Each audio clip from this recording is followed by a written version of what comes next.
the number of people that can do these jobs has decreased greatly. And so if you're a manufacturer listening, when you get someone qualified to and through your door, treat them really well, onboard them really effectively, make it make sense for them to want to work at your workplace. The Industrial Growth Institute podcast connects you with the big thinkers, makers, and subject matter experts across all aspects of an integrated B2B industrial revenue growth function. From strategy, board oversight and transactions, through all the phases of manufacturing marketing, the complexities of industrial sales, and the nuances of marketing and sales technology and customer experience, I speak with guests who bring insights, innovative perspectives, best practices, and twists on traditional approaches. Each episode explores high-level thinking and in-the-weeds actionable tactics. If you enjoyed these discussions, then please help me out by liking and sharing the podcast, and especially by leaving a comment and giving a review. So with no further ado, let's jump into this episode. Welcome back to the Industrial Growth Institute podcast. Normally for the show, I focus on what we need to do to drive revenue growth. But in this episode, we're taking a slightly different approach. Today, we're going to be taking a more meta-level look at manufacturing and the economic, community, and workforce implications. I often speak about how I believe manufacturing companies hold themselves back by failing to bring the same process engineering, continuous improvement to marketing and sales they have on the back end of their business. But there's also no doubt, it's in the news every day, about how workforce development is often a constraint as well. In sales, on the manufacturing side, I think often we don't do a good job hiring. But on the shop floor, it's often just availability as well as skills and training. If companies can't make more, then they can't reasonably sell more. Many listeners to this show actually sell based on their ability to help companies overcome that constraint by selling automation. So understanding workforce issues is, I believe, deeply relevant for the audience. And so I'm excited to be joined today by Taylor Evans. Taylor is the founder and president of Rust Belt Recruiting, a leading manufacturing recruiting agency. He's a vocal advocate for the growth of skilled technical and professional workforce, particularly in the Midwest and Great Lakes region where he has his roots and where he is now. He's a graduate of Ohio University, where he was active in student politics and sports, and he's carried that engagement forward professionally in a number of Cleveland area civic groups, and he also serves on the Leadership Council of the National Small Business Association. Between running his business and working to shape workforce development nationally and regionally, he also squeezes in time as a husband and dad to 4 kids, and he contributes to the national conversation as a speaker at events like the Precision Metal Forming Association panel on talent, and writing in outlets like the Wall Street Journal and Market Watch and Fortune.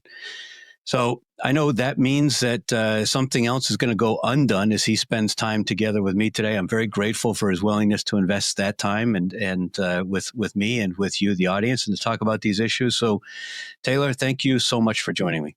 Yeah, and thanks for the opportunity. Love what you're doing. Love the message that you're carrying. It's obviously tremendously important. And I want to build on, just really quickly as we kick off this conversation, 2 of the points that you made. You know, you said this podcast is about revenue growth. Traditionally, your revenue is going to grow with people, right? We have clients who have lead times over a year long for their products. And imagine, you know, if their headcount was growing, which we're actively playing a part in, how much, you know, just more they could get to and through capacity.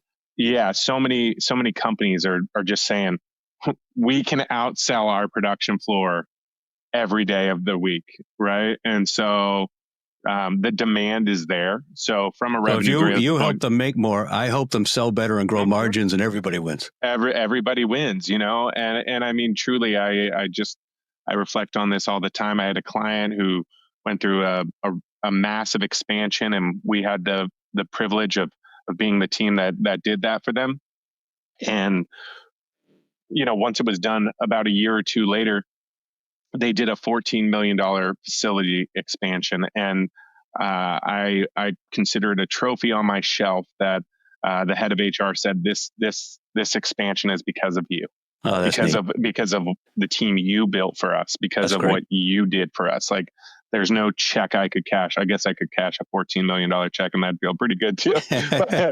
but you know, there's no check that I could cash that can give you that satisfaction, knowing that like the team you helped them build grew their company, allowed for more team members, you know, the whole 9 yards. So I'm very proud of that. And another point I wanted to lean on, it's something I talk about, so I just want to build on what you said, is you're exactly right. Companies, manufacturers specifically, apply continuous improvement principles to their production floor every day of the week. But talent acquisition and manufacturing just hasn't had that. So we try to be part of that conversation and that change and that implementation to help companies to, do things better and differently. Because the day and age of talent acquisition as it was is long gone. Right. So, specifically within manufacturing, but even broadly, companies, you hear it, regardless of industry, the ability to hire people is a challenge, Right. and the ability to retain them is an even greater one. And we can unpack that as we go along. Yeah, definitely.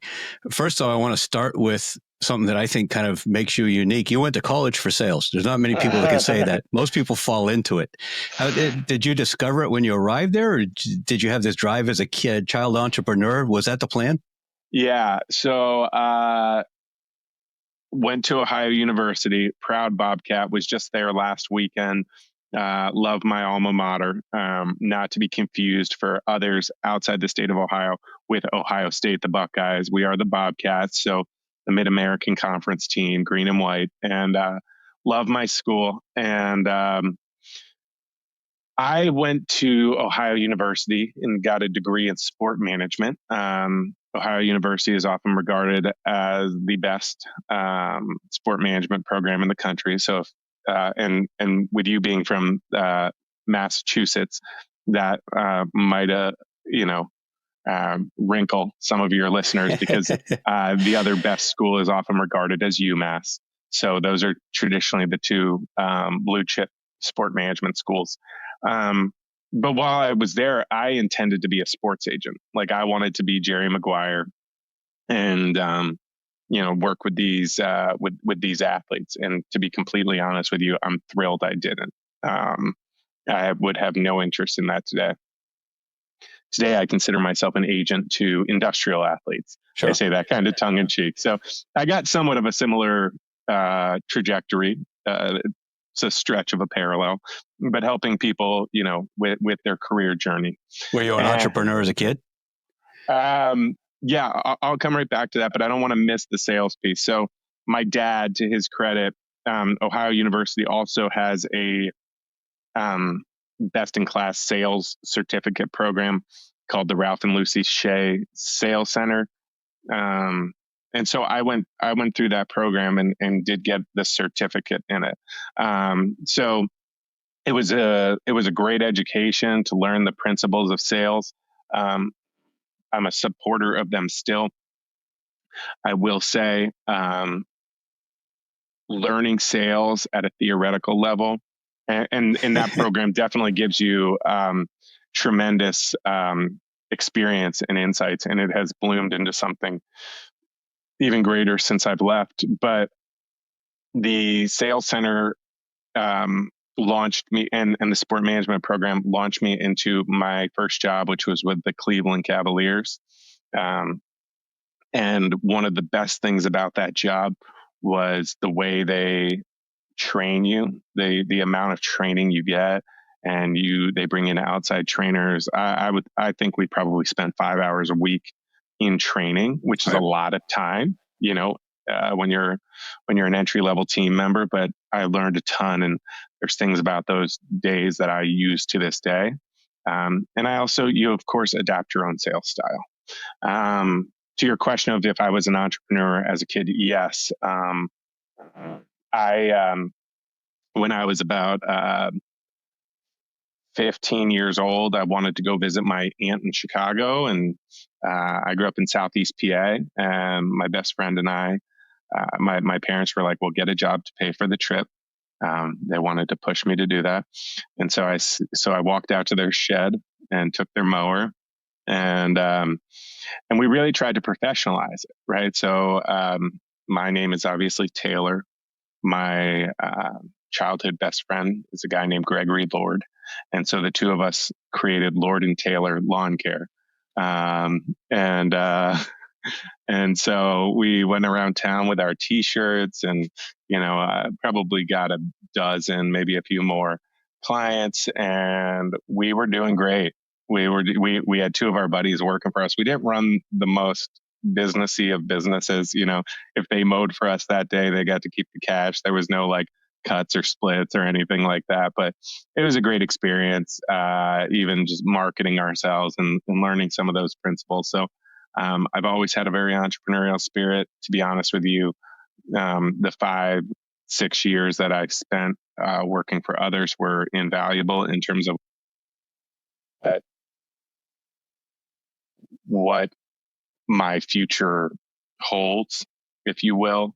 I just hope that the entrepreneurial journey continues to be available to me, because you mentioned marketing, the lawn care business. Obviously, you believe in marketing too. I mean, you started a podcast for your company in 2020 when it was still relatively young. You've got a very clearly defined ICP that you list on your website. You use video, you use blogging. So you had the sales education. Where did the marketing savvy come from? So during college, I did an experiential marketing internship in Connecticut. That was interesting, but not one for one applicable. I think I've just always had a heartbeat for it. I've had exposure to it. I've invested in it. But you're absolutely right. I believe that marketing and branding is integral to getting your message out and doing it well. And, whether that's Rust Belt recruiting, or I think there's a huge gap with manufacturers with marketing, and specifically a subset of marketing in employer branding. The ability to break through the noise and attract people to your workplace more organically than through a recruiter or through a job posting or through whatever medium has traditionally brought people to your door. The ability to build. It's amazing how many people just have. They don't even have a glass door that's set up to offer a positive reflection of the company. Mm-hmm. It's really challenging, and I do believe employer branding remains an untapped market, but especially for manufacturers that they compete for talent, and it is a long game, right? You're not just going to make up a sexy careers page that people are going to come to, and they're like, oh, I hope XYZ Corp has a careers page because I want to go see. No, employer branding is so multifaceted, so multi-channel, that the ability to get in front of and connect with your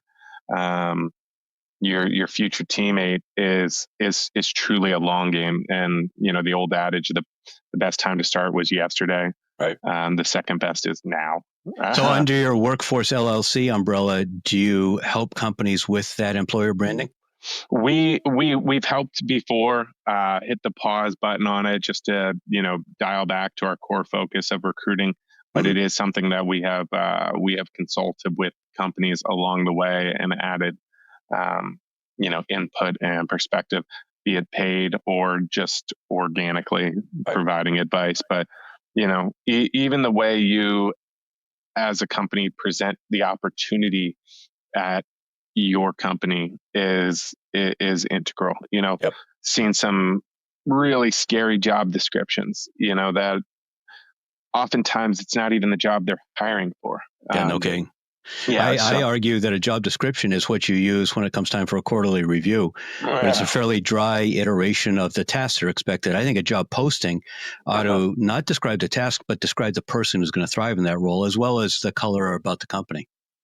Yeah, at the end of the day, what I have found as an employer and as a recruiter is the behavioral and the intangibles of a person will carry them 9 times out of 10. Your resume should simply be a reflection of what you've done. Of course, we want it to be honest, but if your resume reflects what you've done, that should be just your ticket in. But the behavioral and who you are as a person is what's going to decide not only if you get the job, but if you keep it as well. So one thing I thought about it as I was preparing for this conversation is that I'm struck, going back to your sales training, I'm struck that there's a stigma about sales in much the same way there's been a stigma about trades and manufacturing for many years. It feels like we're breaking that on the manufacturing side, but it still feels like it persists on the sales side. So where do I want to go with that? Yeah, we could go a couple different directions, but one thing that I've really noticed as I continue my career journey is there's a stark difference between sales and business development. And I will say I really value sitting in a business development seat in my organization and frankly, my career. At the end of the day, the relationships that I'm able to build with some great people has allowed me to bring in more business than I could have ever done selling. Right. It is being a solution. It is being a partner to not only my clients but members of my community. It's why I pour a lot of my time into the small business community. It's because those are just authentic, great relationships. I love the idea of small business and what it means to this country and the people that work in that arena and the way that small business has paid me back. Because if you look at our ICP, it's not necessarily like small businesses. Now, the government defines a small business as 500 heads and under. Right. I've never walked into a 500 person company and said, wow, look at this small business. I traditionally regard it as 50 and under, and I think a lot of others do as well. And heck, even 50 is a solid company. And, Absolutely. most small businesses are 10 and under. Right. So, but I really value and appreciate small business. And the way that small business has paid me back is by being an authentic partner to those people that I interact with. Oftentimes they're introducing me to people that are clients of theirs or relationships of theirs. It goes full cycle. So sales doesn't have to be 40, 60, 80, 100 calls a day. In fact, that is sales. Business development is having a cup of coffee where there's no direct line to an end point, but getting out there and listening and figuring out how you can be a solution for them, not yourself, right? Going into a meeting saying, my number one goal out of this meeting is to make a connection for you, and just trusting that the universe will give back. And if you're hearing what I'm saying, it's a lot is rooted in the ideologies of the go-giver, right? Which Right. I've practiced these principles before I read that book, but I read that book and I was like, oh, I feel seen, But a So lot of that is missing from the manufacturing space, as you talked about. They may not take marketing seriously enough. They may not take branding seriously enough. They also, in my experience, have this idea that prospecting is looking for active projects and trying to insert themselves into a project that's already well underway where they've got a relatively low chance of winning, instead of building trust and awareness in a broad way with a broad market, adding value and knowing that then that will lead to conversations where they can create projects. yeah, and I think a lot of that type of activity happens at trade shows. I do think that's how a lot of companies, trade shows are huge in the manufacturing industry, and it's where people go for one big, inundation of connection and relationships. Certainly, a lot of selling happens at trade shows as well, but I think those relationships and playing the long game, if you will, happens at trade shows. But I wouldn't just pin this on manufacturing either. Again, like being a more relationship oriented, um, generator of business is going to be the best way to do it. Again, I believe in the value of business development and building relationships with as many people as I can, understanding them, knowing them, and seeing how we can help each other, because it goes a long way. And again, I think limiting yourself to, at the end of the day, you have to, if your job is to sell plastic resin, you're going to spend your whole day calling on your target list. But if you can pepper in ways to just build adjacent and relevant relationships, Absolutely. where you're like, how can I be helping you? What can I be doing for you? What should I be listening for? Right. And that, if you work 40 hours a week, maybe you allocate 4 to that. I can assure you your business, your activity levels are not going to drop because of those 4 hours being reprioritized. In fact, it might grow. Your book of business might go like this. But again, it's not going to happen in one day, 1 week, or even 1 month. It has to be consistent and ongoing connection and outputs. And it's not just one call to someone, it's seeing them 2, 3, 5, however many times throughout the year, Right. whether like you and I are talking or whatever. So I truly believe in the value of that. How old were you when you decided you were going to proudly wear the Rust Belt label? So I was 29 when I started Rust Belt. But you must have had that inclination before you put that name on your company. You know what, I love to tell the story that I moved to Cleveland in 2011, and again, I'm from the Reading, Pennsylvania area originally, specifically Wyomissing, Pennsylvania. My fun fact for whomever your listeners are is that I grew up with Taylor Swift. We were a year apart in school, so walked the same halls as her until she left after 8th grade. So people always find that interesting. But I'm from Wyomissing, Pennsylvania, and I went to OU. I had no intention of moving to Cleveland. I was always talking smack to my newfound Cleveland friends about Cleveland. But I moved here, and within 2 years, I was like, I really like this place, right? I moved here thinking it'll be a stop in my career journey. And I was also looking at an opportunity in Connecticut, post grad, with that internship I mentioned that I had my junior year, but I decided to take this. At that point, I decided I wasn't going to be an agent anymore. I wanted to actually go down the track of like development and fundraising in college athletics, which would have put me on the track to be an athletic director. Mm-hmm.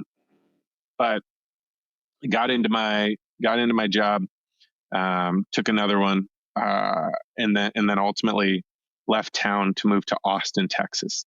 And my job was to sell Austin as a destination. I worked for their Convention and Visitors Bureau. And before that, I had worked for Cleveland's Sports Commission, which is a sister company to our Convention and Visitors Bureau. And the one thing that made me smile, or looking back on it makes me smile, is Austin is a very attractive and sought after destination to sell, right, especially when you're in your mid 20s. I mean, I was thriving, right? Like, good job, good destination to sell. Everything was just kind of working for me. And I would get teased by coworkers or different people, and they're like, it feels like you're more interested sometimes in selling Cleveland than Austin, because if we couldn't make something working in Austin for whatever reason, available venues, whatever, I would say, have you looked at Cleveland? Can I connect you with Cleveland? Like, I was always loving on Cleveland. And so when right before, about 4 months before I moved to Austin, I met my now wife, and we dated at a distance for 2 years. So that was the impetus to return to Cleveland. And I'm so happy I did. I truly love it here. Here in about a month and a half or so, we'll hit the 10-year mark. Wow. Just realizing when I moved back. So I moved in early June of 2015 back here. Right about now, end of April was when I quit that job down there. And a quick funny story. I was like, I'm going to take the month of May. I'm going to enjoy it here, knowing I'm moving back. I want to soak Austin in for all it is. If you research the rain that Austin experienced in May of 2015, it was like biblical. It was like I'm looking out the window every day, like, this is it. This is my, like, the lake rose like crazy, like something like 60 inches of water or something wild. Anyway, so I came back and I knew I loved this region, right? And I wish I could say that wearing the Rust Belt logo was like a long time plan. I came into it. I quickly started my business. I didn't have a big built out business plan. It evolved over time, but eventually I did, land on the name Rust Belt Recruiting. About 2 to 3 weeks in, I was just sitting at my desk and or dining room table and wrote it down on a notepad. And I kept looking over it. And it was like 2 days before Thanksgiving, I think. And or like the week of, and at Thanksgiving that week, business was only about 3 weeks old, and I'm telling everyone, and everyone's like, I love that name. That's a great name. I'm like, all right, we're on to something. Cool. And, the Rust Belt name, right? It certainly evokes ghosts of the past, right, if we want to put it in that way. And I'm the first to admit, I've even had some doubts about the moniker, if you will, along the way, because we're really trying to paint a picture of a brighter future. But we have so many clients and so many people that connect with us and say, your name tells me exactly what you do. Right. Sure. The number of people that have worked with us because of our name, hand over fist, outweighs the one or two, at least that we know. So let's talk about that brighter future. There's certainly, it feels to me like we're experiencing a significant manufacturing renaissance. Is that just because folks like you and I that live in the space are breathing our own exhaust, or is it really gaining momentum? I appreciate you acknowledging, our own vacuum or echo chamber or whatever you want to label it as, because I think that's true, right? We hear what we want to hear. We read the content that we want to read. That being said, I do believe that the conversation has shifted. And so some of the more important considerations that I think worth pointing out are, I jumped in the fray of manufacturing in late 2017 and have been in it since. People at the end of the day, kids, whatever, we all age one day at the time, same as each other. So like even in, 7-8 years that I've been in the mix of it, and I did work for a manufacturer for a moment, but, being in the thick of it, it's, you hear the momentum, you see the national conversation shifting, but right. 7 years ago, for example, a kid who's graduating high school now was a fifth grader. Right. So we don't have like that much, and there's only so many kids coming out every year. And there's only like, it's going to take years and years and years and years to even chip away at that. And that's if there's actual authentic buy-in to the conversation. I think at its peak, if I have my numbers correctly, manufacturing represented 27% of our national employment. I'm sorry if I'm wrong on that, but it's somewhere in that 36 is rattling there too. Regardless, it's down around 9 or 10% now. So you can see it's basically, at least off my first number, a third of what it was. And we're going to do a speed round. I'm going to throw some numbers at you here in a second. Just get quick reactions from you. First, though, I mean, it's not an unadulterated bright future. There's recent news about MEPs getting defunded or allowed to expire or whatever. Is my experience is that some MEPs in some states are extraordinary, and some are just kind of a bureaucratic check the box kind of a thing. Do you see MEPs as a critical player in developing manufacturing, or is it overstated? Yes. I think any resource that we can be putting towards manufacturing, as long as it's being used correctly, is important. Led by my friend, Dr. Ethan Karp here in Cleveland, we have an MEP called Magnet, which is a mainstay in the civic and regional conversation. They drive tremendous value. And I know Ethan has been, outspoken and vocal about potential cuts to the MEP network that have been discussed over the past few weeks. At the end of the day, any investment that we can make and allocate towards manufacturing is important. And I believe that wholly. I don't know how far we're going to go into the tariff matter. I don't know if it makes sense to do it. But I do believe that like fighting an external war outside our borders, we could discuss the approach, the strategy, the merits, whatever. I don't want to turn your podcast political, but what I will say is I would love to see a equal and proportional, if not greater, investment in the companies here. How are we pouring into the people here? Because the opportunities if what we're doing externally works in theory, how are we going to be ready to take it on here? And yeah. All right, so let's look at some numbers. Frank Luntz recently highlighted a study from Cato Institute and YouGov, and there was seemingly contradictory numbers. On the one hand, when asked if America would be better off if more people worked in manufacturing, 80% said yes, 80%. But when asked if they personally would be better off if they worked in a factory, 2% said they were now, and only 25% yes, they'd be better off. 73% no, said no. So that sounds like manufacturing for thee, but not for me. Quick 1 or 2 sentence reaction. Perspective, period. Perspective and understanding, to expand it, and that's where I would leave that. And the other sentence I would say is, how did they, sorry, repeat to me, how did they frame, like, if it would be good for them, or if America would be better off with more manufacturing? 80% said yes. If I would be better off if I was working in a factory, 73% said no.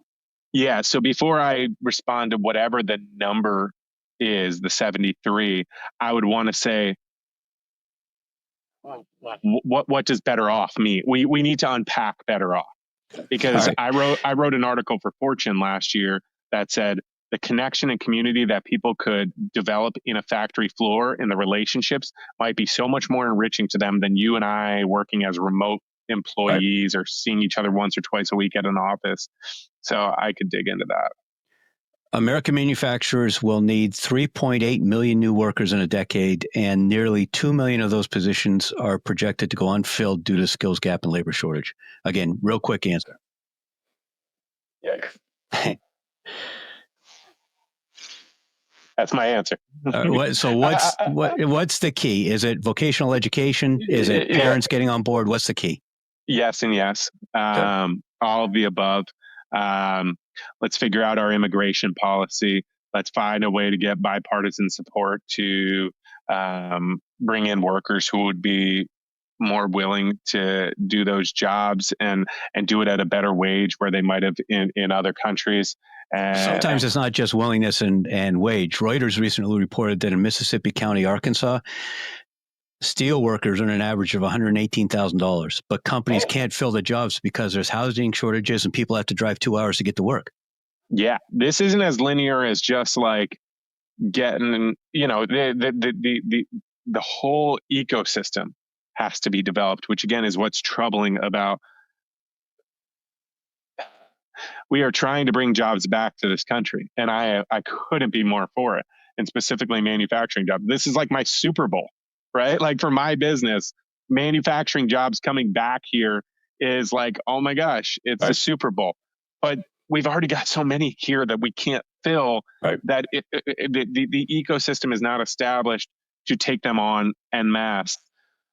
Only 14% of Gen Z considers a career in manufacturing. Why so low? Perception. Awareness. No, take perception off the table. Awareness. Are you willing to expose them to that? Like I've done with my 13-year-old son, showing or taking him to a shop floor with me and showing him around, letting him see it, letting him say college is not a must. It's an option, but it's not a must. So there's a lot of exposure issues there. Supply Chain Management Review published some data that as of Q3 24, 30% of metal fabs, 24% of transportation equipment companies, 21% of machinery companies, 18% of food companies cited talent and skilled labor constraints as the reason that they were producing below capacity. That checks out. The Economic Innovation Group has data that rural manufacturing has fallen, while small urban counties represent 61% of new manufacturing jobs added since 2019. What's behind that trend? Yeah, so I think what they're saying there is that smaller towns are more industrial. Am I understanding that correctly? Maybe smaller cities. The rural manufacturing is declining, but the smaller urban areas are growing. Okay. I would say the smaller urban areas are based on the data that they're sharing, they probably just have more infrastructure to support the growth. They probably have capital to invest in the growth. They probably have, again, access to a number of resources. It goes back to what you said: housing, which means people, which means different companies and Sure. suppliers, and the whole thing, infrastructures. Like According roads. to the National Association of Manufacturers, the percentage of manufacturing employees eligible for health insurance is 93% compared to an average of 81% across industries. Feels like perception again. So 93% are eligible for healthcare. Manufacturing offers a higher rate of healthcare coverage than other industries, but it's thought of as being dirty and dangerous. Yeah, I mean, regardless of what it's thought of, I think that's a great data point. If manufacturing's higher than the national average, that just speaks to the availability of healthcare.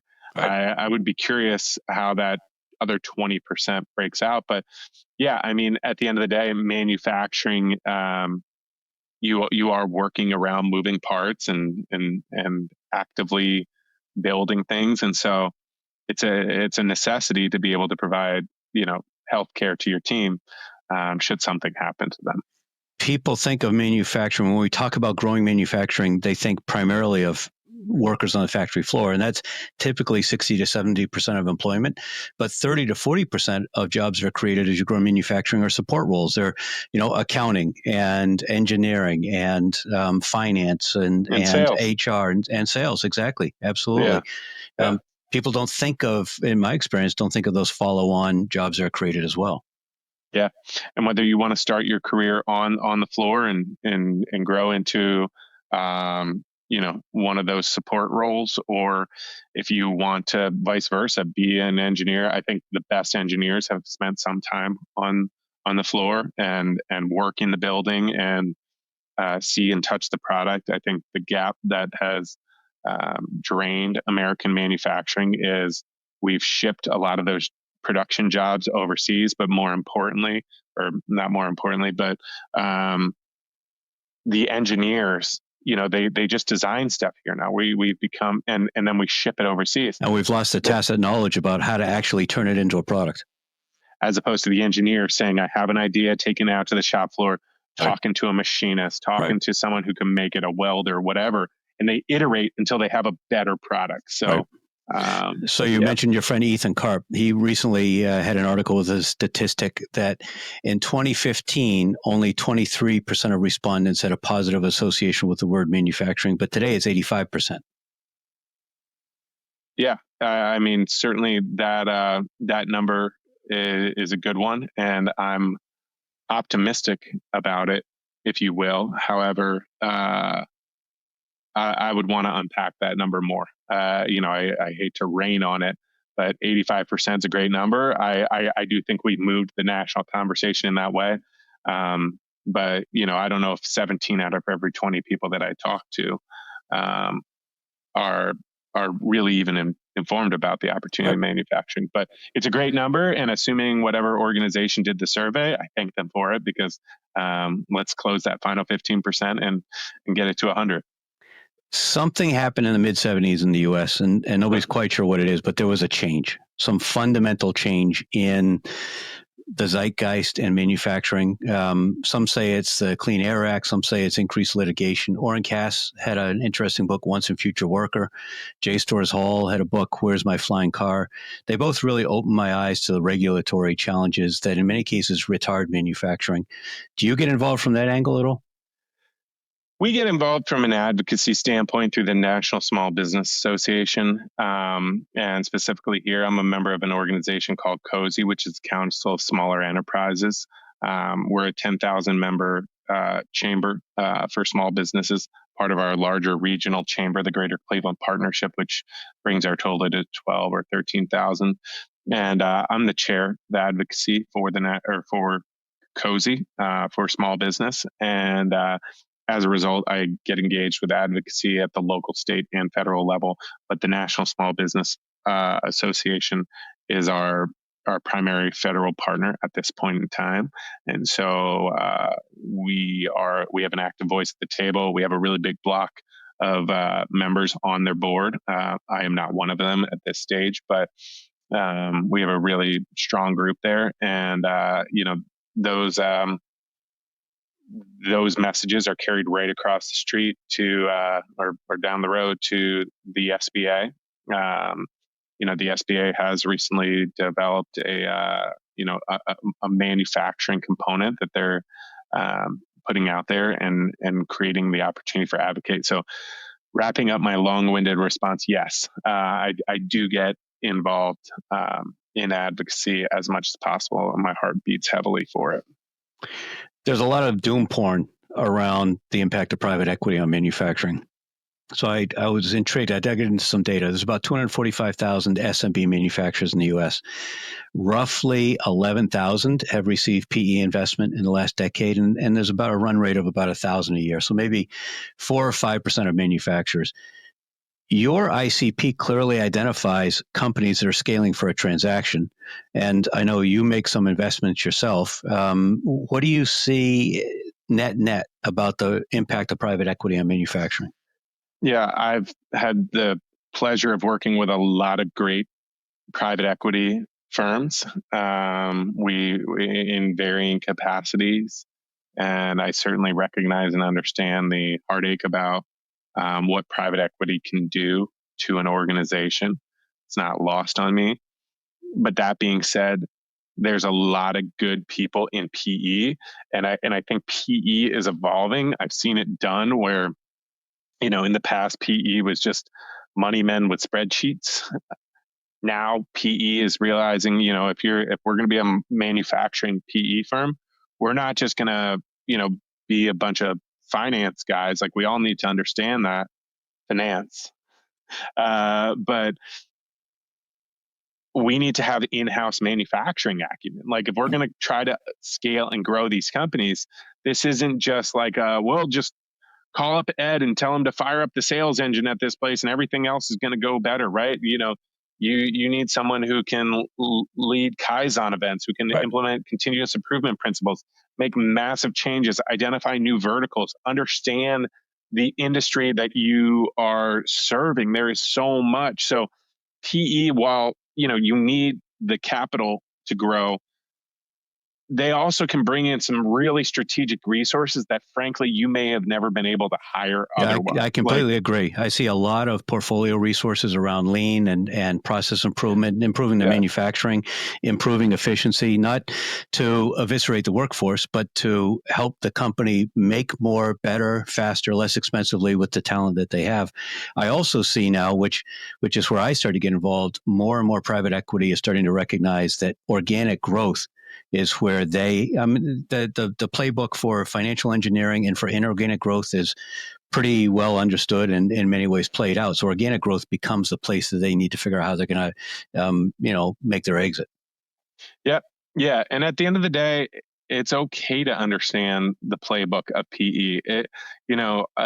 These guys and gals who work in that field, they go to work the same way you do every day, and they create an option for people that started these companies that are the anchors in communities that have created jobs, have carried all the risk for all these years, and these people need an opportunity to retire at some point. And private equity in many ways creates that. So I completely agree. I think there's a lot of negative press around it, but I think there's a lot of positive that comes out of it. How about your investing? I know you recently invested in a company where they're going from 6 to 40 people and they're creating jobs. Thanks for asking about that. So my wife and I have our own little investment LLC called Impact Capital. Impact is, the word that drives my heart.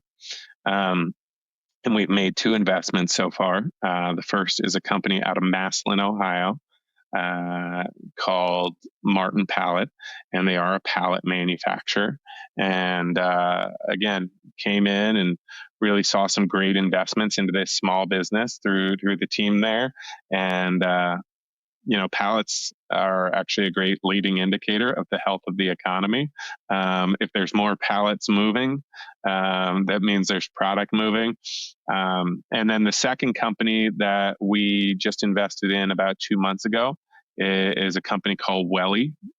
welly bottle, and I wish I had one in front of me. I have it downstairs on my counter, but Welly's trying to go heads up with the reusable drinkware companies that the Yetis, the Owalas, those folks. They're all made in China right now, and Ben is assembling. Ben's been in business for almost a decade, and he is in the process of assembling a team. Well, getting a facility going in the greater Pittsburgh area, and going to build out a production line and a team there and move his production back stateside. And the response and the potential contracts and clients that they have on deck are tremendous, and Wonderful. The investors will make your head spin. The product is fantastic, and I think this thing is going to be a screaming success. So I'm very excited. But in both situations, Martin Pallet and Welly, for us, the criteria to invest was these are manufacturing businesses where we, in our region, where we could be a strategic partner to them more than the check we write. So it's every other day that I'm texting Ben, hey, I have another intro for you. Hey, I have another intro for you. Hey, I have another intro. And whoever that is, a strategic partner, an investor, or whatever, and in both cases, so far with Martin Pallet, but soon with Welly, we've been able to impact their hiring as well. That's so wonderful. It's a nice reciprocal piece of the relationships as well. So yeah, at the end of the day, it's a true partnership. When we look for these investments, it's something we really enjoy doing, and we'll be excited to make our next one whenever we find it or it finds us. Let's talk about automation. When I started in industrial sales after I got out of the Army, it was the early 90s. Offshoring was just really getting rolling. We sold a lot of machinery on the premise of reducing labor costs to help companies remain competitive domestically. In retrospect, that may not have been the best thing. It made sense at the time. We thought we were doing the right thing. Today, the automation value proposition is very different, though. And a lot of people listen to the show sell automation. I mean, we heard some of the numbers we ran through. Many of the listeners are kind of thinking about the choice between hiring people or implementing automation. I've got a client that does cobot, so it's kind of at the intersection of the two. Do you see yourself competing against empty slots or automation or second shifts? Or, I mean, who is your competitor? Well, the way you closed that made me take that deep breath, but I'll respond to the automation and robots piece. The number of robots that are actually out there is staggeringly low compared to what people probably think. Moreover, automation is a great thing. It creates, it ensures quality. It creates a safer workplace. It does a lot of the crappy, dangerous, and boring work. Yeah. And above all else, automation makes for better jobs. I am the recruiter that will say automation and robots are okay. If these facilities are going to sit idle or, lag their outputs because of their inability to find someone who wants to do or can do the job anyway, who are we to stand in the way of that? Right. But I do believe that, building robotics, for example, that creates jobs, building the robots. Manufacturing is not like your local restaurant where when you go and order a meal, if it's bad, you might go back again. If you send a default or a defective product to a manufacturer, to a client, they're going to start looking, right? Like, manufacturing is principled in quality. There are also people that need to program and run these machines, these automated or machines or robots in the facility to maintain them. So if anything, it just it certainly impacts that entry level of manufacturing. So I'm not saying this is all, perfect, but at the end of the day, if those jobs can't get filled effectively, companies have to look at a way to continue to move forward. I don't think any of them are saying, I'm going to spend 250, 500K on this or that just because the money's burning a hole in my pocket. It's a CapEx investment to do so. And it's a decision that they have to make, probably because they don't have the staffing to get it. And still, it's going to create a job, right? Still, whether there's an internal promotion or someone has to be brought in from the outside. So I am not opposed to those investments. Yeah, I think many times the companies that I work with, these companies that may build equipment, for instance, they think of their competitor as being the company that makes an alternative piece of equipment, the same category, same capabilities. They don't think of their competitor as being the status quo, or their prospect just turning down a low margin order because they don't want to have to add the volume and it's not worth it, or hiring more people, or outsourcing some of the work to a nearby shop, or adding overtime or adding a shift. These are complex business decisions. They're not as simple as what's a person cost versus what's automation cost. And the other fascinating thing that I'm seeing as cobots are growing is the fact that, kind of what you alluded to, it enhances the work. So a skilled welder that can keep an arc going a certain number of hours a day has the opportunity to maybe work a couple cobots, still flex their welding muscles, still have pride in the quality of what's being produced, be an expert in the fixturing and all of the intricacies of it, but kind of take some of the boring part of the job away. Yeah, at the end of the day, I think those investments are good ones. Should machinery builders have a partnership with a firm like yours, kind of this combination of quality and predictability, but flexibility and the ability to respond to situations? It feels like a good recipe for resilience and optionality. Yeah, at the end of the day, we want to have it's like we talked about earlier with business development. We want to have as many relationships as possible, be a partner to as many as possible. I do believe that if some of the reshoring movement happens in the way that at the level that is targeted, we will see a huge spike in machinery building because these facilities will need more equipment, more, machinery, all of that. So those businesses, in theory, will stand to grow if the goals of the administration are met in some meaningful way. And how do you predict the impact of AI is going to play out on manufacturing employment? Yeah. So I go back to when people used to think that websites like Indeed and Zip and Monster would eliminate a HR department, a recruiter, right, or an HR department. I think in this situation, it's the same thing, that AI will just be a tool that will expand the quality and capacity of workmanship and certainly productivity and efficiency. But is AI coming for some of these shop floor jobs? I don't know. I don't know. I don't know if we're there yet. Maybe I'm behind the times. Maybe I don't dig into that lane enough to opine, but I don't see it. I don't see it coming like a freight train for the manufacturing shop floor just yet. There was an interesting NTMA webinar earlier this week that talked a couple people that live on the floor and really practical examples of how they're using AI. And one was taking a picture of the floor and asking ChatGPT to reorganize, given the machines and the material flow, to reorganize it to improve efficiency. And they got some amazing results with that. And one time they were trying to program a machining center and they just couldn't get over some hurdle. And they asked ChatGPT. They spent hours working on it, and 3 minutes later, it was solved. So, I mean, there definitely is interesting application. AI is an incredible tool. My wife and I have really, over the last 3 months or 6 months, and she's kind of following behind, but I've really started to use it as a primary tool, and it's an incredible thing.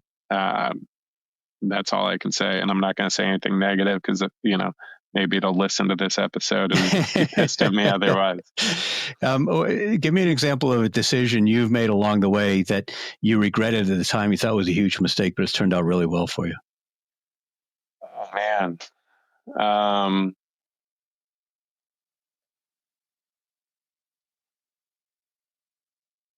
I, I've, as a business owner, I think you are just laden with decisions every day and every week. I'm probably not going to answer this question directly, but I'll answer it as best as I can. It's easy to live in the regrets, and I have numerous. And I wish I could change some of the business moves I've made and do some things differently.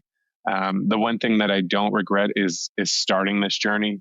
Um, it's hard as heck to start and grow a business and to sustain it and to keep it growing, or even in some cases to jumpstart growth again, all of those things. But there's ways you handle a situation, or there's things that you did. um, I think the best way to answer your question is the key regret is, if anything, is when there's a decision that is looming, to not just be more decisive. Because there's times where you make a decision and you regret it, or you're like, why did I do that, or how's this going to work out, or what's going to happen here. But 3, 6, 12 months later, you see that was for the best, right? And so just being decisive can be. I'm not indecisive, but that being said, we all fall victim to even little things, right? It's actually the molehills that we can be so indecisive on, whereas the bigger ones. I gather, though, you've embraced EOS, so that's got to be keeping you focused and big rocks and moving in the right direction. Yeah, and EOS is a journey as well, up, right. down. To beat that drum consistently and in a meaningful manner is hard as well. And EOS is definitely a powerful tool if used correctly. You use this fancy term of art on your website, RPO, Recruitment Process Outsourcing. Yeah. Break that down for us. Yeah. So in our industry, it's a pretty commonplace term, but RPO is when a company chooses to engage with you in a more overarching manner. So it might be for a project, a company is like, hey, I need to hire, we 60, 80 of this role. Mm-hmm. Like, we're going through massive expansion and we need all of this, and we want to outsource that project to you while we focus on all of our other hiring. On the flips, or differently, some companies will say, we don't want to run talent acquisition in-house. We want to outsource to professionals, let you do it for us. You run it end to end. Recruiters are often filling 1 or 2 jobs at a time for a company, whereas RPO is a more robust and overarching relationship between the two entities to cover more of their hiring needs, and frankly work as a more strategic business partner to the organization than just, hey, fill this one-off role for me. And do you ever coach and advise to help them do it on their own, or is it always you guys doing it? Yeah, so we do have a tool that we've developed called Search Start, where if you were a small company, or really any size company, but let's say a small company didn't want to pay a typical search fee to have a role filled for a modest cost, we will actually help them like profile the role, develop a job description that really brings to life what the opportunity is, benchmark the compensation for them, and create an HR compliant interview guide that assesses for the behavioral qualities that they want for the role. And you'll get that delivered in a packet so that you can go to market for this role. So that's great for newly created roles, or a role that hasn't been that hasn't turned over in a while, and that you need some fresh eyes on. And again, that's our Search Start program. So we can be a partner to you in that way as well, and really help you have the toolkit to go to market on your own. I know your primary search business, you work in the greater Cleveland market. With that Search Start, do you work outside of that area? Yeah, and to be honest with you, obviously we're based here. We work throughout the northern half of Ohio, into Pittsburgh and Detroit a little, but oftentimes our clients have a facility in Memphis, in Texas, in you know Utah, wherever, all across the country. And depending on the search and the need, we'll support them out of Got it. state as well. So the core of our work is here, but as clients need our support throughout the country, we will do it. We just like when they have a regional facility that we can get to and see them and Makes sense. maintain that relationship. I'm guessing that you're always switched on. It's probably all gas, no break. Thinking about work all the time, whether it's kind of business directly or the societal impact you're working toward. Do you have any time or some outlet to blow stress off? Yeah. Certainly spending time with my family is good. It's one of my big quandaries is turning my brain off. I've certainly tried. I've been trying to be more intentional about my mornings and the quiet of that, but it's a challenge, and I recognize it. But one day at a time. Maybe when I'm a few more years down the road, that'll slow down for me. But So no dirt bike racing or anything to. no, I play golf. I do some of the traditional hobbies like that. Um, try to try to keep up, but with four kids, I love watching my 13-year-old compete in sports. It's one of my favorite things in life is just watching him compete. You could still And be his agent. yeah, that's what we're working towards. Yeah, if he goes big, I'll be a one client agent. There you But go. yeah, at the end of the day, my family just keeps me busy between the gaps of whatever life is. And again, being engaged civically, as much as that is an extension of work, if you will, it falls right into line with what I love and what I want to do throughout the day. So, there's one of the joys of owning your own business and really charting your own courses. Right. You really get to, life and business begin to meld together. And sometimes that's an issue and sometimes that's a blessing, Right. if that makes sense. You talked a lot about building relationships and networking and creating value for others. You called it business development, and I understand that. I think in many ways, what you're doing is also community. If we think of creating community around kind of a business or ecosystem community, maybe it's chicken and the egg. Does that drive business development or vice versa? I think of community as fostering business development. But obviously you think explicitly about doing that. Have you found resources to help that, or does that just come naturally for you? And how have you measured its impact on your business?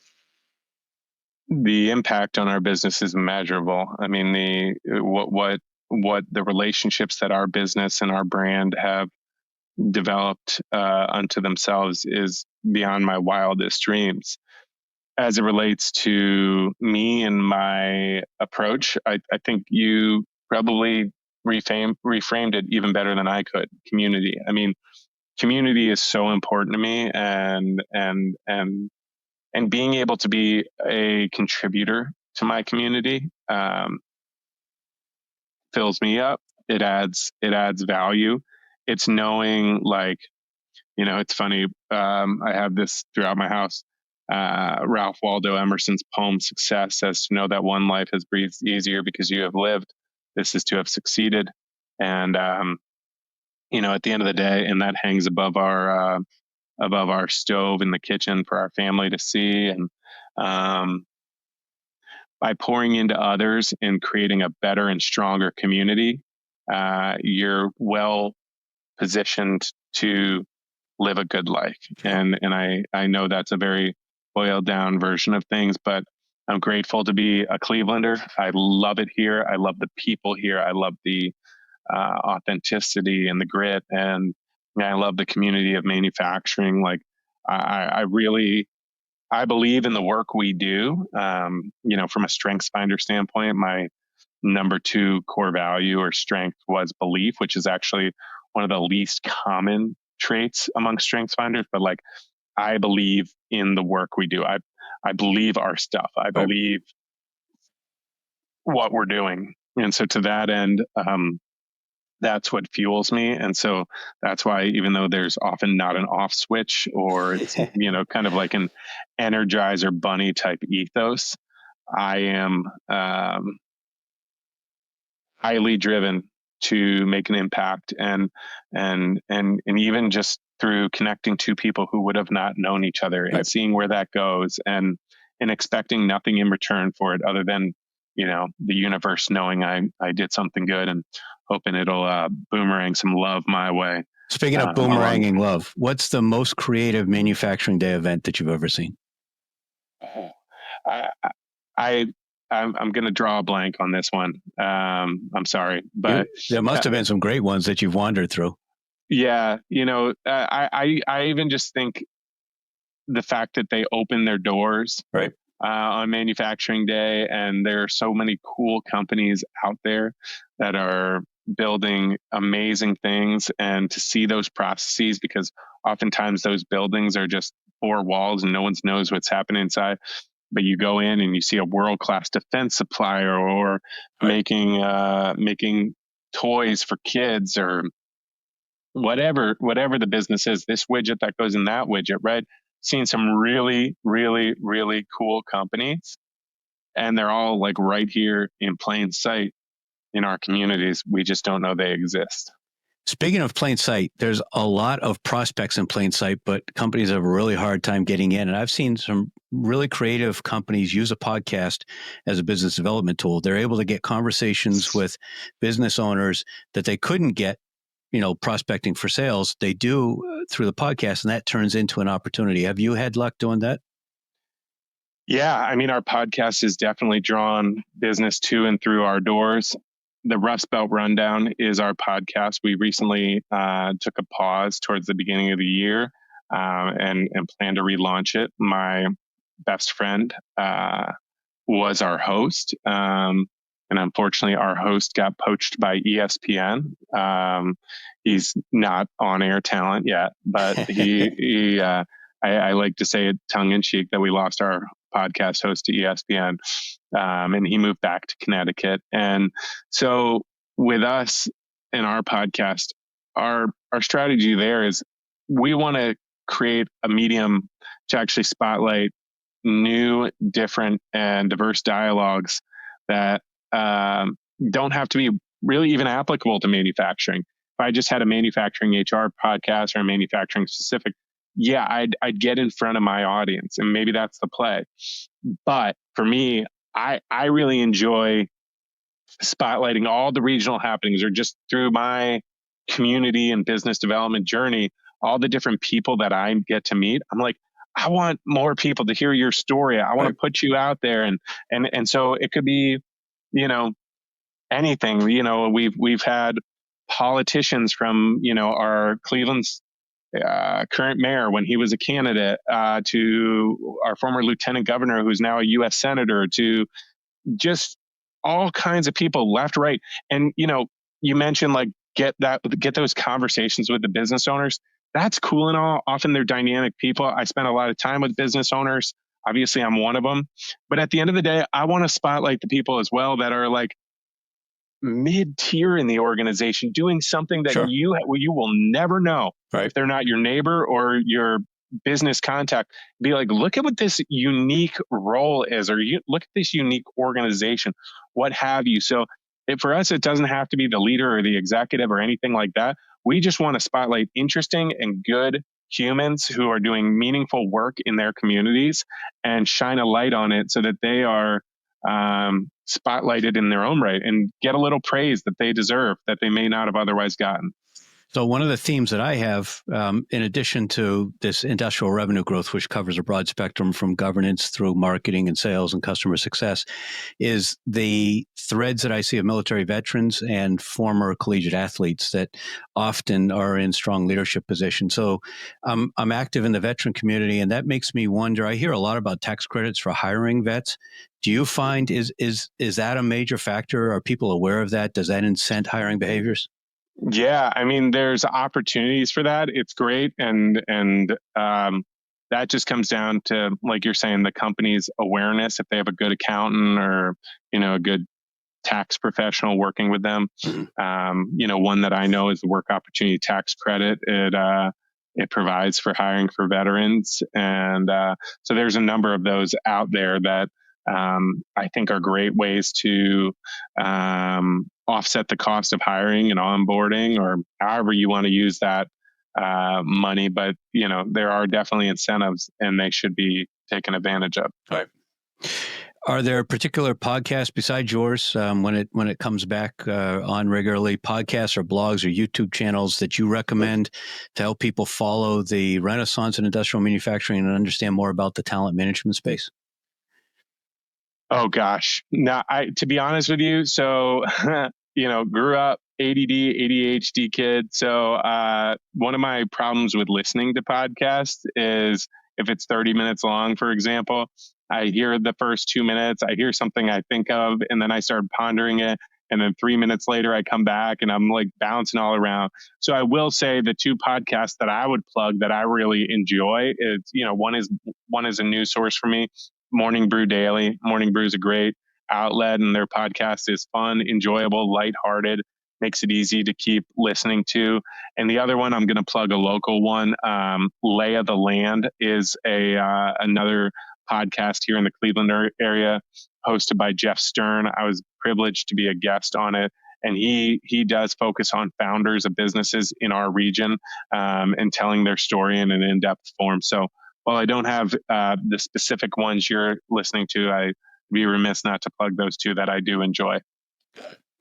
You mentioned earlier about your kids and thinking about college versus vocational and how that range of options feels like it's opening up much more now. And that kind of makes me wonder, there's a lot of talk about homeschooling. And I'm wondering, have you heard of anyone that's talking about how to incorporate vocational stuff into homeschooling so there's this broader base? I have not, but No. I will tell you. I have relationships with vocational schools. In fact, I'm going to have a coffee with a executive director of an organization that supports one of our schools like that right after we hang up. And so, but homeschooling is an increasing movement. The conversation around what it is and who it is definitely changing. Even with our 4 kids, I don't think we would do it at this point. But my wife and I, she's pondered it, and so that hasn't happened yet. But there's definitely an evolving conversation relative to homeschooling, and it'll be really interesting to watch that play out over the next decade, because I think the perception of homeschooling has also shifted massively from, when I was younger to compared to what it is now. There's a lot of big shifts, manufacturing and homeschooling and everything else. How do people connect with you? Yeah, so I'm very active on LinkedIn, as you noted, and how we met each other. So Taylor Evans, president of Rust Belt Recruiting on LinkedIn. My email is taylor@rustbeltrecruiting.com. And my phone number, which you can call or text anytime, is 440-462-0742. So any one of those mediums, you'll probably get to me pretty quickly. And I'll put links to your LinkedIn and to your company in the show notes.